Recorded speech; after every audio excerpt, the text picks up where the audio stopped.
Assalamualaikum warahmatullahi wabarakatuh. Selamat siang Ibu Nadia Fadila Hidayallah, SPD MPD, selaku dosen pengampu mata kuliah strategi belajar mengajar. Perkenalkan, nama saya Nafiza Puspa Alindia Sari dengan NIM 17076200031 yang akan membantu jalannya diskusi kita pada siang hari ini. Baik, sebelumnya perkenalkan rekan diskusi saya yaitu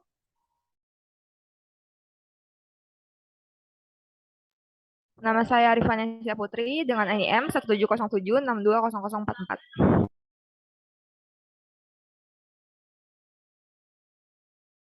Eh, saya Nika Fitri Norjana dengan NIM 1762047.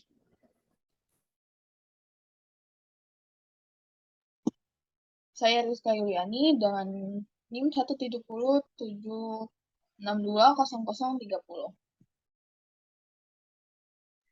Baik, selanjutnya kita akan memulai diskusi kita, yaitu mengenai kepribadian dan etika profesi.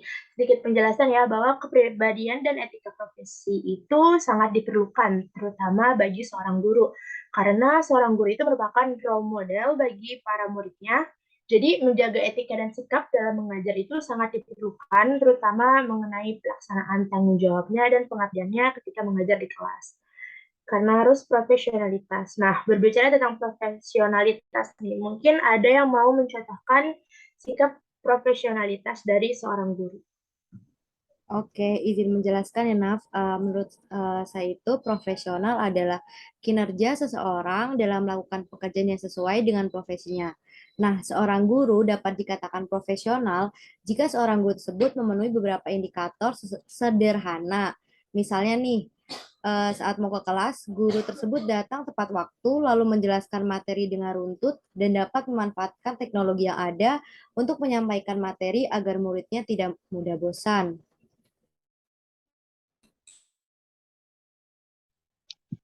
Izin menambahkan ya Nika, saya setuju nih yang dikatakan Nika. Contohnya dosen favorit saya di UNJ yaitu Bu Kori. Beliau ini mengajar selalu tepat waktu dan kalau ada kendala selalu mengajarkan kepada penanggung jawab kelas. Nah, jika tidak bisa mengajar, biasanya beliau juga memberikan tugas sebagai bentuk tanggung jawabnya. Dan biasanya Bu Kori ini membagi ke kelompok, di mana kelompok tersebut diminta untuk mempresentasikan materi yang telah ditentukan, dan diakhiri presentasi Bu Kori pasti akan memberikan masukan dan tambahan materi.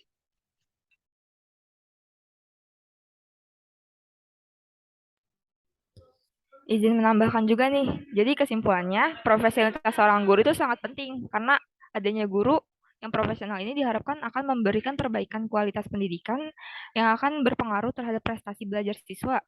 Dan juga pentingnya guru profesional diharapkan mampu memberikan mutu pendidikan yang baik sehingga mampu menghasilkan siswa yang berprestasi.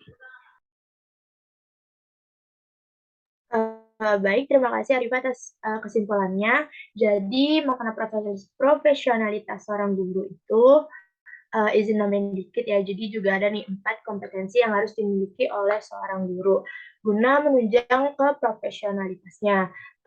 Singkatnya nih, yang pertama itu ada kompetensi pedagogik, yaitu kemampuan seorang guru dalam mengelola proses pembelajaran atau interaksi belajar mengajar dengan peserta didik. Yang kedua ada kompetensi kepribadian, yaitu berkaitan dengan karakter guru yang wajib dimiliki agar menjadi tauladan bagi para peserta didik.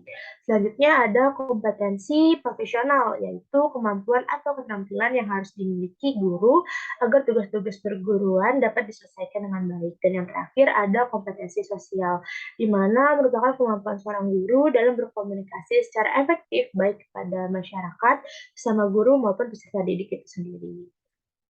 Selanjutnya kita bisa masuk ke sesi analisis studi kasus kali ya. Mungkin boleh ditampilkan share screen-nya.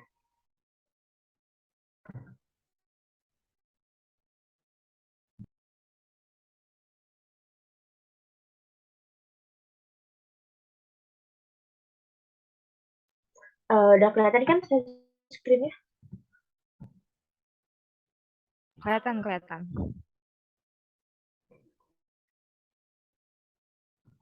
Uh, Baik, jadi saya akan membacakan contoh studi kasusnya. Yang pertama itu adalah seorang guru honorer berinisial AM, umur 32, yang mencabuli muridnya sendiri. Aksi pencabulan tersebut sudah berlangsung ternyata selama 3 tahun dan baru terungkap di awal bulan Desember 2020. Mungkin menurut teman-teman nih, dari kasus yang pertama ini, kira-kira kasusnya itu masuk ke kompetensi yang mana ya? Ada yang bisa jawab, bisa membantu? Izin menjawab ya, kalau menurut saya kasus ini masuk ke kurangnya kompetensi kepribadian yang dimiliki oleh guru tersebut. Karena guru tersebut ini melakukan perbuatan yang tidak senonoh atau pencabulan kepada muridnya. Nah, hal ini juga sangat bertentangan dengan kompetensi kepribadian yang seharusnya dimiliki oleh seorang guru, di mana sudah selayaknya seorang guru untuk mempunyai sifat yang berwibawa, dewasa, dan memiliki teladan yang baik, karena guru adalah seorang role model bagi para muridnya. Ih, bener banget nih Mbak Rizka. Menurut saya juga nih kurangnya kompetensi pendidikan. Karena kan jika memiliki kompetensi kepribadian, seorang guru tuh tidak akan mau mencabuli muridnya gitu. Jadi karena perbuatan tersebut sangat tidak bermoral dan menghancurkan masa depan muridnya. Jadi harusnya tuh sebagai guru kita memberikan suri tauladan dan perlindungan kepada para murid kita.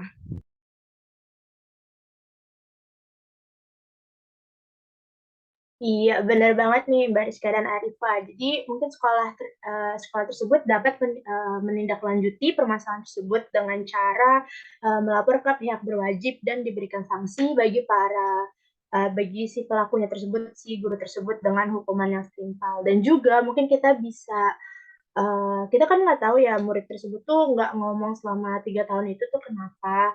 Dan mungkin solusinya itu sebaiknya sedari dini kita bisa mengadakan kurikulum atau seminar gitu di sekolah tentang edukasi seksualitas. Misalkan bagaimana caranya kita menjadi diri kita, menjaga diri kita sendiri, baik itu wanita maupun pria, dan bagaimana caranya kita harus bersikap saat kita melihat kejahatan seksual ataupun saat kita menjadi korban. Karena kita harus bertindak berani agar para pelaku itu menjadi segan dan tidak berani untuk mengulangi kejadian tersebut.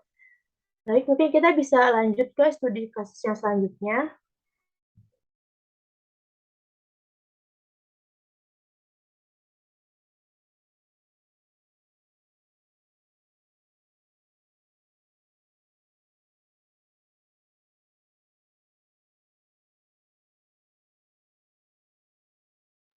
Studi kasus yang selanjutnya itu adalah cerita para guru berinovasi di tengah pandemi corona.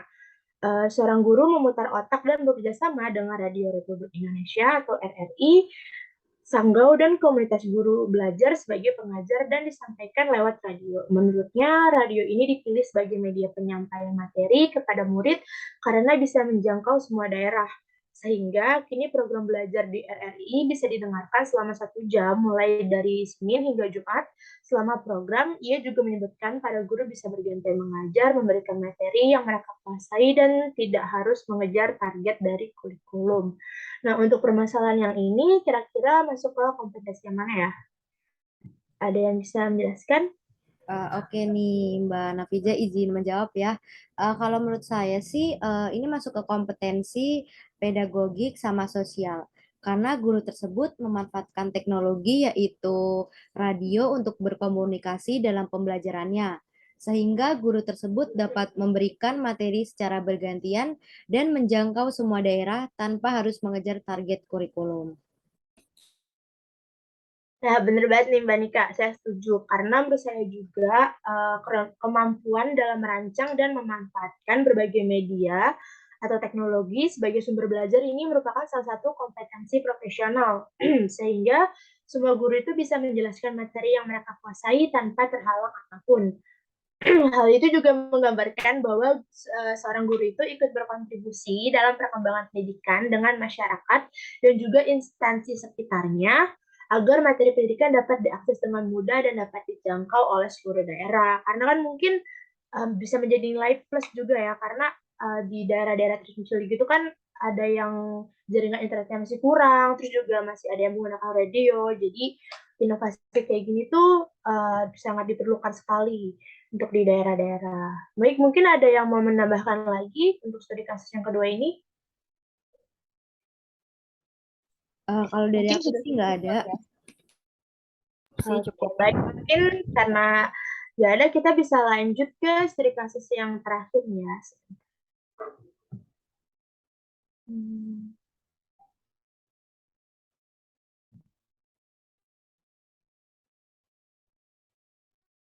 Baik, karena nggak ada lagi, kita lanjut ke studi kasus yang terakhir mengenai perjuangan guru di pelosok garda untuk pelangi COVID-19. Wilfridus Kado, guru SMK Negeri 7 ND, Nusa Tenggara Timur, dan Afan Faturrahman, guru SD Negeri Batu Putih, Laok 3 Sumeneb, Madura, Jawa Timur, menunjukkan kegigihannya dalam mengajar di era pandemi. Dengan keterbatasan gawai yang mereka miliki dalam proses belajar mengajar, dia memadukan antara memanfaatkan Facebook secara gratis dan tatap muka dengan cara berkeliling ke rumah-rumah siswa ataupun siswa yang datang ke rumah sang guru. Dan cukup menyulitkan lagi ketika dia mendatangi rumah siswa. Kerap kali seorang siswa harus membantu pekerjaan orang tua mereka, misalnya pergi ke kebun. Nah, sementara itu yang di Jawa Timur, Bapak Afan mengisahkan bahwa untuk mencegah siswa-siswanya bosan dalam kegiatan belajar, dia terkadang membawa boneka dan harus terus berinovasi membuat permainan agar mereka mau belajar. Nah, dari studi kasus yang ini, kompetensi guru mana ya yang sesuai? Mungkin ada yang mau menambahkan? Izin menjawab ya, Mbak Nafiza. Kalau menurut saya ini masuknya ke kompetensi profesional ya, karena guru ini mengaplikasikan pembelajaran melalui Facebook. Nah, hal ini juga menjelaskan bahwa seorang guru telah berhasil dalam mengelola kelasnya. Dan walaupun ada kendala pada pandemi dan beberapa kendala khusus jaringan internet, tetapi para guru ini tetap menjadi profesional, yaitu tetap menjalankan kewajibannya mau meluangkan waktu untuk mengunjungi rumah masing-masing muridnya maupun membuka kegiatan belajar di rumahnya. Dan lagi dengan giginya, Pak Afan ini juga mengajarkan sampai ke kebun dan juga menghibur para muridnya agar tidak terasa bosan, yaitu dengan cara membawa boneka. Setuju banget nih sama Rizka. Sebagai guru, kita juga dituntut untuk selalu kreatif dan inovatif dalam menyampaikan materi kepada para muridnya, agar mereka semangat dalam belajar dan agar tidak cepat bosan. Juga untuk biar bisa cepat masuk materinya. Iya, benar banget nih. Mungkin kita bisa tarik kesimpulan kali ya dari studi kasus yang telah dibahas sebelumnya, bahwa jadi guru itu merupakan tanggung jawab yang sangat besar dan juga tidak main-main ya. Selain kita harus menguasai 4 kompetensi yang tadi, kita juga harus menempuh pendidikan tinggi dulu nih, misalkan S1 atau D3. Seperti yang sedang kita ambil saat ini, yaitu S1 pendidikan bisnis. Oke, nambahin sedikit ya Mbak Nafija, kalau misal tuh kita jadi seorang guru, kita juga harus punya sertifikat sebagai tenaga pengajar sebagai bukti kalau kita itu layak menjadi tenaga pengajar dan memberikan yang terbaik kepada muridnya. Oh iya, benar. Jadi kita juga harus punya sertifikat untuk menunjang ke profesionalitas kita sebagai seorang guru. Baik, mungkin karena diskusinya udah habis, dari kasusnya juga udah akhir, mungkin kita cukupkan sampai di sini saja diskusi kita pada kali ini. Semoga ilmunya bermanfaat untuk kita semua. Saya Nafisa Puspa Ayunita Sapsari, izin undur diri. Mohon maaf bila ada kesalahan kata atau penyebutan. Wassalamualaikum warahmatullahi wabarakatuh.